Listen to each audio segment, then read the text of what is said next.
Hello and welcome to the 3D Foundations Art and Environment lecture. My name is Kathleen and some of you may recognize me as your TA for this class. I'm very excited to be giving the Art and Environment lecture today.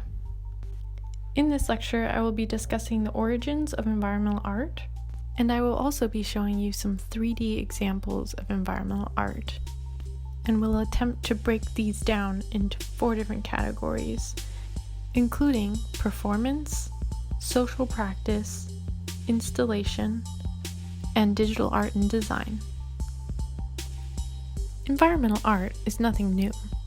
Humans have been fascinated by nature since ancient times, creating depictions of the environment with natural mediums.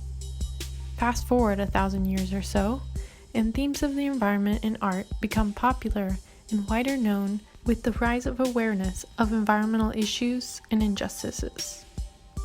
We discussed conceptual art earlier in the quarter, and it was this movement that made way for idea-based work to be known and popular in the art world. To give some context as to what was taking place during the 1960s, here is Joseph Boy's Fat Chair and Robert Smithson's Spiral Jetty, which leads me to discussing the significance and difference between earth art, or also known as land art, and environmental art. Earth art, as has been discussed earlier in the quarter, was first being created at the beginning of the 1970s by artists such as Smithson and Heiser. Earth art is largely an American movement that uses the natural landscape to create site-specific structures, art forms, and sculptures. During this same time period, there were also British artists working with the environment in a different, more delicate way. For instance, Hamish Fulton and Andy Goldsworthy, who were discussed early in the quarter in relation to ephemeral art. Also during this time, the pioneer eco-artists were inspired to create work that offered solutions to ecological issues. For instance, Helen and Newton Harrison created a series of pieces titled Survival Pieces, which aimed to offer solutions to how we as humans could learn how to live in harmony with nature again. The Harrisons have a prolific body of work that demonstrates their commitment to the pursuit of a more sustainable planet. I will now transition slightly into discussing performance-based sculptural works. An artist who is exploring the emerging genres of land art, body art, and performance art was Anna Mendieta. Her Earth Body series put her at the forefront of this experimentation with pieces that were some of the first within the art world to blur the boundaries between performance, film, and photography. Her Silhouetta series, which began in 1974, which was created on location in Iowa and Mexico, Mendieta carved and shaped her own figure into the earth to leave traces of her body. She used materials such as flowers, tree branches, mud, gunpowder, and fire. The next artist on the list is actually an artist duo called the Yes Men. This duo used pranks to challenge multinational companies and expose corporate irresponsibility. The inflatable survival suit, the Halliburton Survivaball, seen here, was a prank on an insurance company. And this wearable sculpture represents the irony of denying climate change and the attempt to live in a bubble to avoid natural disasters. The Yes Men used their pranks as a way to get these large companies to admit responsibility in climate change and environmental destruction. Nigerian artist Bright Ugochukwu Eki made raincoats and other forms of protection out of reused plastic material that protects people against acid rain. These beautiful sculptures serve dual purpose, reuse and protection. Next on the list is artist Tavares Strachan, who's interrogating the narratives, histories, and myths surrounding the Arctic as well as its vulnerability to today's climate change. In 2013, Strachan traveled to the North Pole, recreating U.S. Naval Commander Robert Peary's discovery of it in 1909. That early expedition was greatly indebted to the skills and talents of African American explorer Matthew Henson, along with 4 Inuit guides, although they were not given any significant credit for their roles that they played in this discovery. When completing his own trek in the Arctic, the artist carried a flag, seen in the image, that referenced the one planted by Perry upon his arrival at the North Pole. Next on the list is Merrill Lederman Euclides. Euclides was at the forefront of the eco-art movement and created an artist manifesto called Manifesto Maintenance Art in 1969. She was getting people to think about maintenance as a vital part of our lives and possibly the solution to environmental issues. Quote, "After the revolution, who's going to pick up the garbage on Monday morning?" Her performance, Hartford Wash, Washing Tracks, was part of her maintenance art performance series from 1973 to 1974. I will now transition into social practice-based 3D works. Social practice art typically involving or working with the public in order to make their piece. As you will see, there's a lot of artists who overlap in different categories, and this is common, right? I think some of you realized this while making the 1-minute sculpture, that even though you're doing a 3D work, it still falls into a more 4D-like category, and that art cannot always be categorized perfectly. As part of Euclides' maintenance series, she created a project called Touch Sanitation, which involved the artists working directly with sanitation plants in order to understand and envision a different future for these plants and our waste.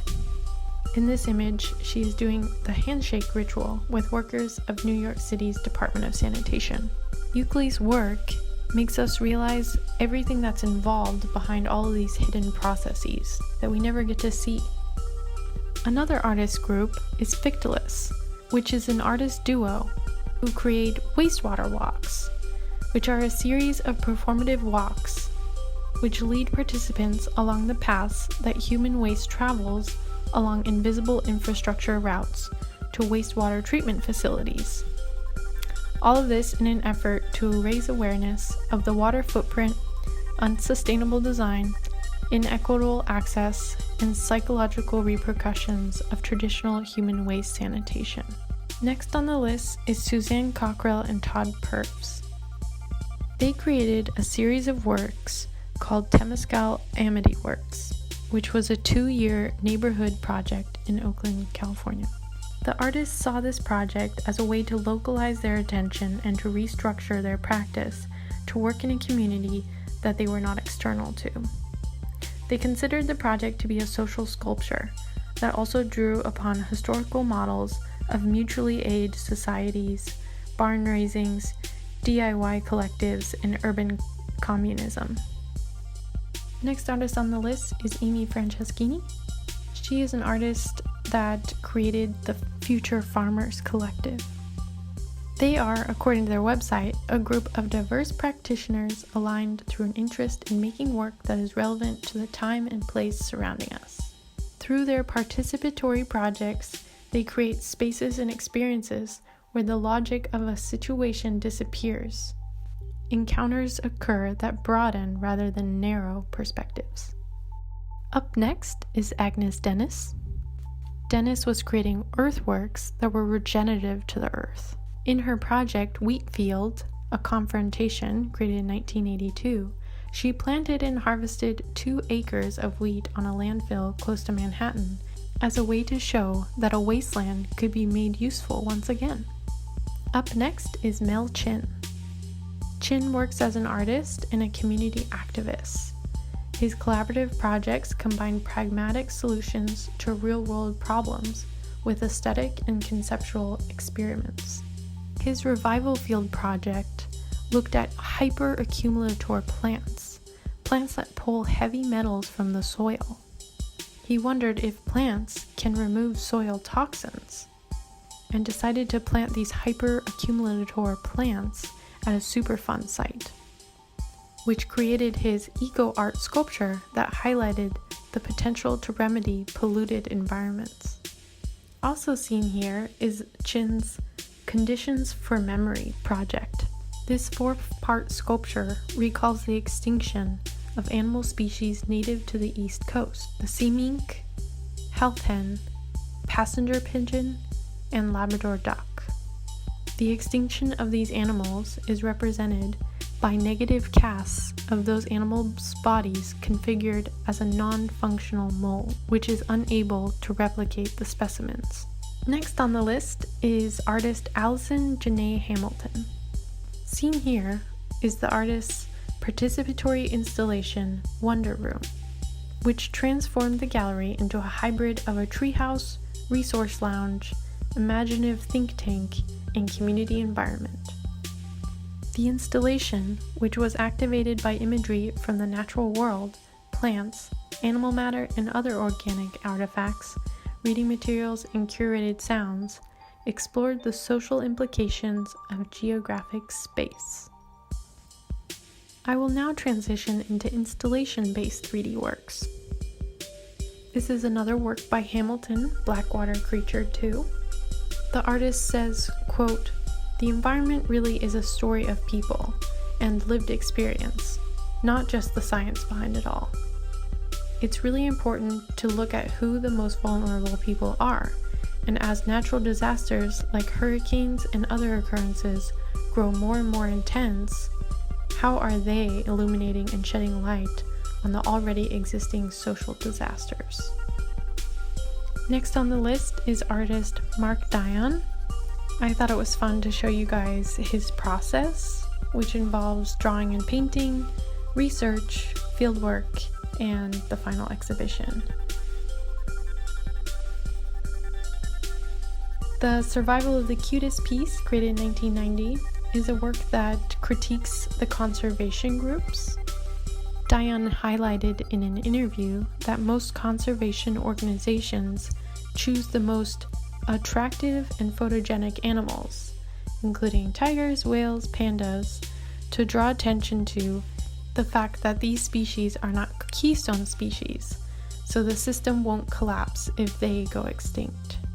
Unlike other animals, maybe not as marketable animals, including corals and beavers, which produce systems that support other animals.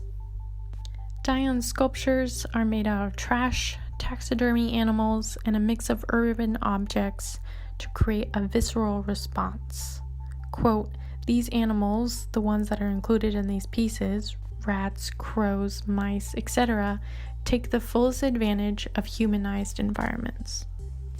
The Extinction series explores the problems of environmental disruption in relation to colonial history.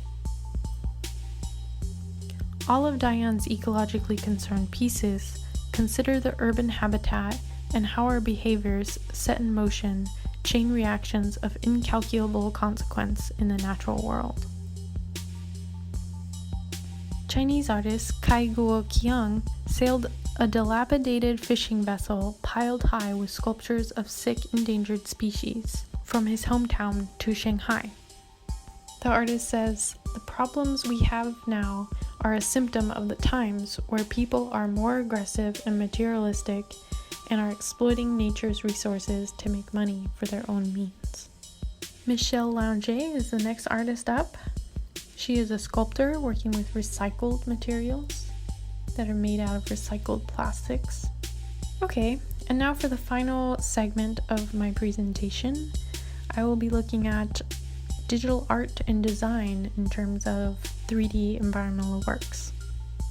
Here we have Superfun 365, which is an online data visualization application that highlights 365 Superfund sites, which are the nation's worst toxic waste sites, as designated by the EPA. Another artist that's seeking to find solutions to toxins found in the environment is Natalie Jeremenjenko. She created a project called Feral Robotic Dogs, which involves creating robotic dogs that are released into contaminated environments where they can sniff out harmful chemicals and communicate this information to interested community members via an open source platform. This project provides the public with technology that makes knowledge accessible without any of the technical or scientific training required to be able to be comfortably interpreting an EPA document on the same material.